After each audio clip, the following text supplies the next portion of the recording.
Un buen día. Mi nombre es doctor Rafael Carpio Bermeo. Vamos a abordar un tema relacionado con las necesidades educativas especiales asociadas a la discapacidad. Es menester entonces establecer primero un concepto de discapacidad. La discapacidad es un término general que según la OMS, Organización Mundial de la Salud, abarca las deficiencias, las limitaciones de la actividad y las restricciones de la participación. Las deficiencias son problemas que afectan una estructura o función corporal. Las limitaciones de la actividad son dificultades para ejecutar acciones o tareas, y las restricciones de la participación son problemas para participar en situaciones vitales. Por consiguiente, la discapacidad es un fenómeno complejo que refleja una interacción entre las características del organismo humano y las características de la sociedad en la que vive. En 1980, la Organización Mundial de la Salud, OMS, estableció un documento denominado Clasificación Internacional de las Deficiencias, Discapacidades y Minusvalías, por sus siglas CIDDM, distinguiendo los conceptos de deficiencia, discapacidad y minusvalía. Posteriormente, tras un largo proceso de revisión, en el año 2001 se aprobó una nueva clasificación revisada que pasó a denominarse Clasificación Internacional del Funcionamiento de la Discapacidad y de la Salud, CIF por sus siglas CIF.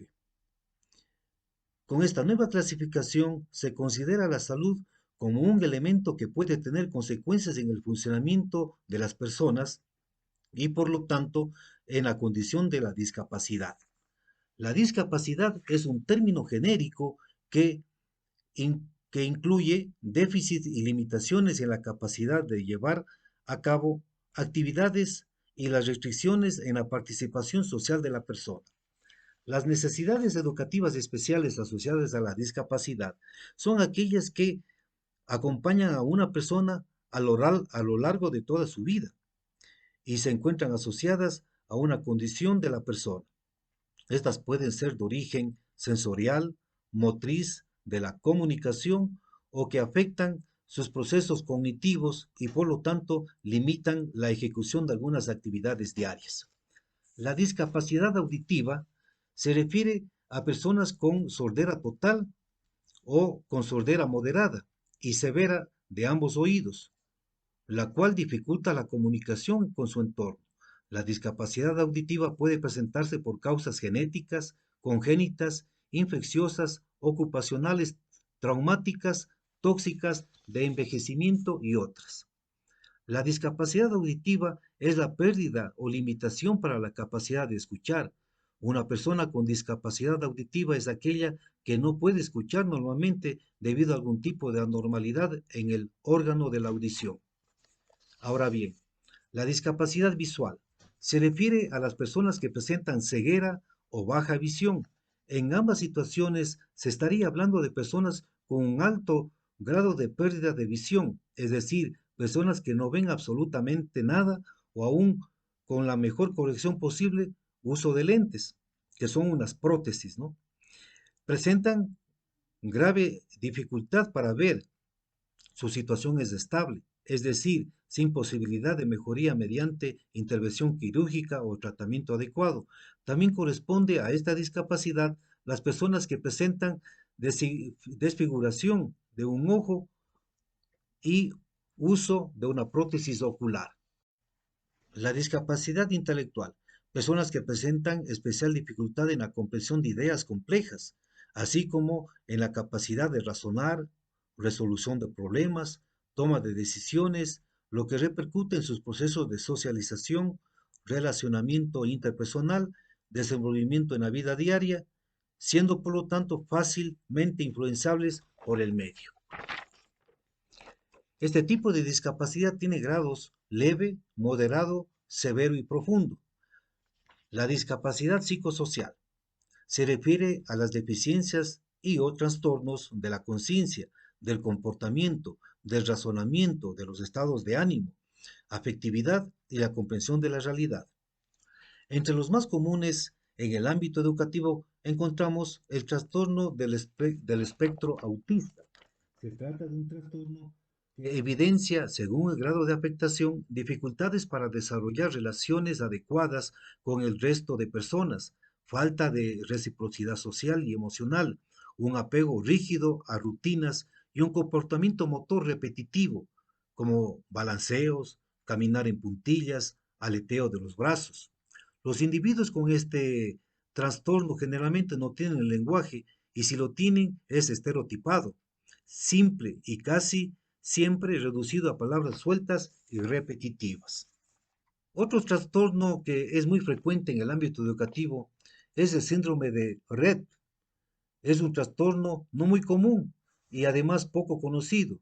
Se caracteriza por una aparente normalidad en el desarrollo en un principio, pero luego a partir de los 6, 24, 36 meses empieza un deterioro de las funciones motrices, lingüísticas, cognitivas, sociales y el desarrollo de discapacidad intelectiva severa o profunda.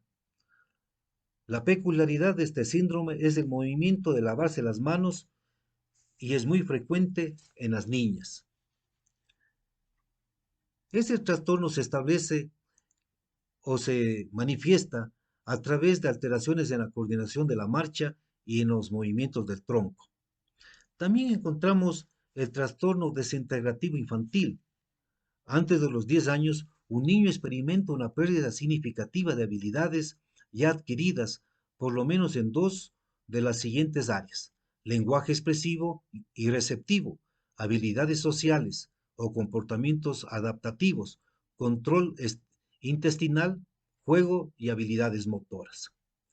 El trastorno de Asperger. Son mayores barreras estas en las que afectan a la comunicación social para establecer amistades y empatía. Sumado a esto, la deficiencia social, con alteraciones en la motricidad gruesa y fina.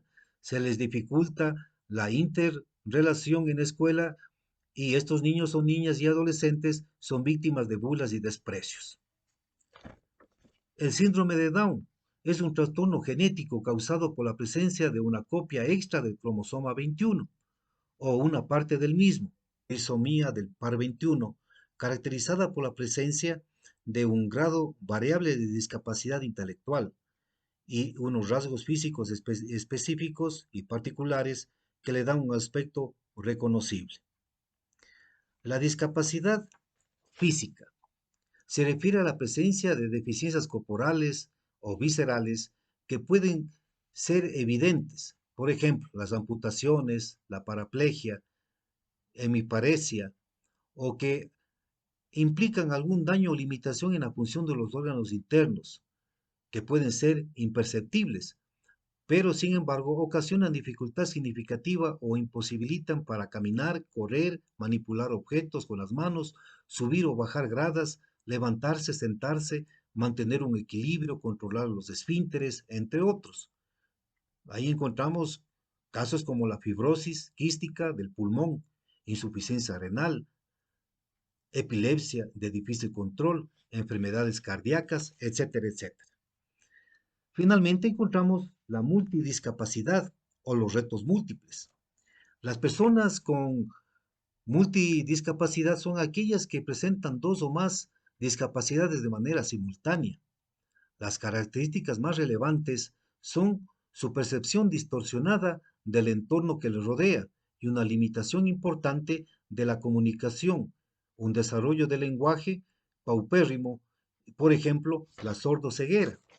Adicionalmente, se puede enfatizar de que esta multidiscapacidad engloba a los niños, niñas y o adolescentes que presentan varias discapacidades asociadas. Puede tener deficiencias intelectivas o más, deficiencias auditivas, una deficiencia visual, más parálisis cerebral. Es decir, que puede haber algunas combinaciones que le dan una característica propia que convierte en un ser único, con posibilidades muy específicas, con necesidades particulares y con potencialidades muy personales y vitales a desarrollar. Muchas gracias.